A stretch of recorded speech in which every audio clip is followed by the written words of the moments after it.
Welcome back to my YouTube channel, Kicks for Life, and today we're going to be talking about how to resell your sneakers.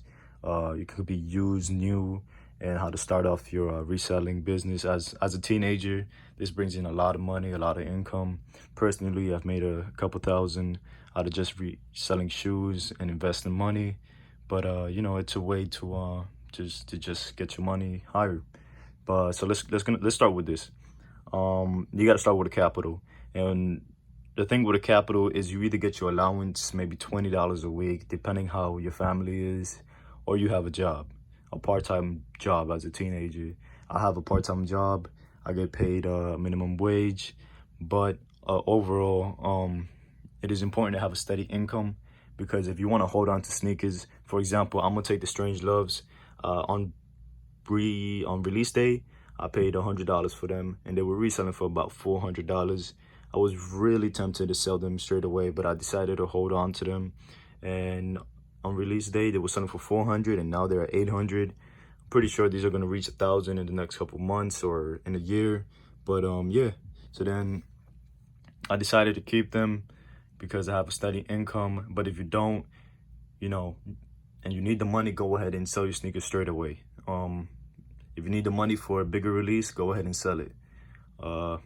So yeah, I mean, that's one thing. And then the other thing is, personally, what I do is, as you can see, these two shoes are both holiday related, Halloween, of course.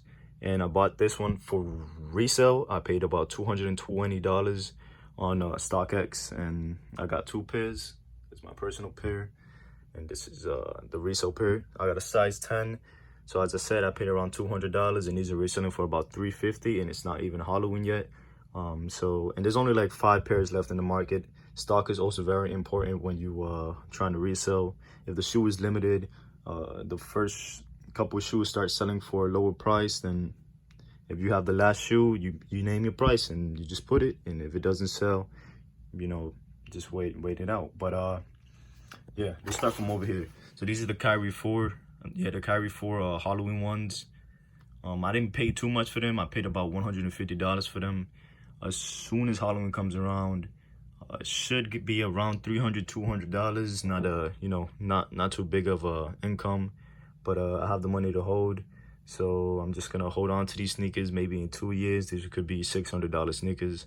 They are dead stock. These are size 10 as well as these. You already heard the story for that one as well. These are Strange Loves. These are size 8.5. And then these are the Yeezy Cinders. I have the size 5 down here. But this is my personal pair. I put some reflective laces I got off Amazon on my personal pair. You know, try not be too basic.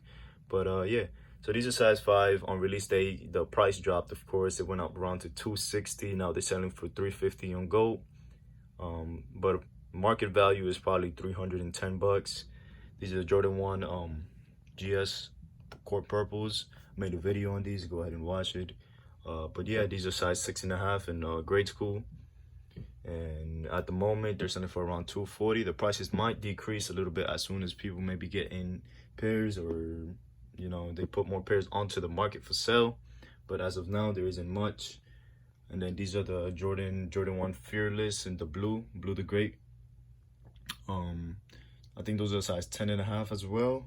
Yeah, 10.5 is a label on it. I got these out of a restock from the Nike sneakers app. I think I paid $140. These aren't too great. They're selling for about $160 right now after fees. I'm only getting like $10, but I'm gonna hold on to these. I'm not in a rush to sell none of those. Now, for information wise, if you guys are just starting off, you want to know what sneakers gonna do good, I do suggest making an Instagram and following these Instagram pages. I'm gonna give you an example. Is Sneakernews.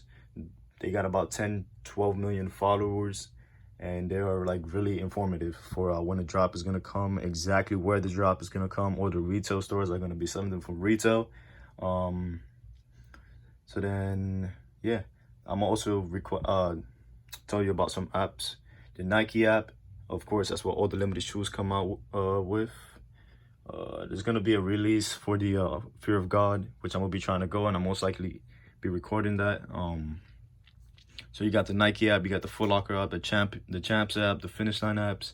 Those are all apps to like reserve your sneaker, or they put you in a holding line to you know, to try to cop the sneaker. Now, there are some things that people use, and those are bots. They get a much better chance than the manual users. But as of now, I am a manual user. I still haven't learned how to use bots, but as soon as I do, I would recommend to use bots, you know, because if you can't beat them, you got to go with them, to be honest. If you're trying to make money in this game, this is the competition. There's going to be people trying to get the most pairs that they can just to make the quickest buck. But yeah, now for the Adidas app, Easy Supply. Right now, it's not like a couple years ago, like the Pharrells. The Pharrells were like the Yeezy of today.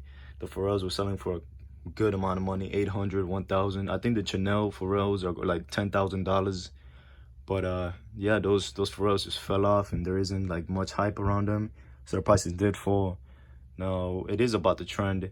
As of now, you got the Nike SBs. People are going crazy for these sneakers. The resale prices are skyrocketing. So, you know, there's always going to be a next big thing. But as I said, now it's Nike SB. The Yeezy 350s, those fell off. The Zebras, as I mentioned in the other video, those were selling for like 2,000 at one point. People were going crazy for them. But yeah, if you guys want to resell, as I said, look out for those apps that I just mentioned. Have a steady income. If you got to resell a sneaker like straight away, go ahead and do it. The next big drop, if there's more income, you could start off with $100 and easily turn that $100 into $1,000. You know what I'm saying? I'm gonna take I had the Travis Scott, what is it? The Travis Scott SBs. Paid $150 for those. Ended up reselling them for $1,300. You know, it's all about luck in this game. It's all about, you know, what are you gonna do differently than the other person to try to get it. But yeah, guys, thanks for watching. I'm sorry for this being a long video. I just wanted to talk to you about reselling and the reselling business. I hope you liked this video, and appreciate you for watching. See you in the next one.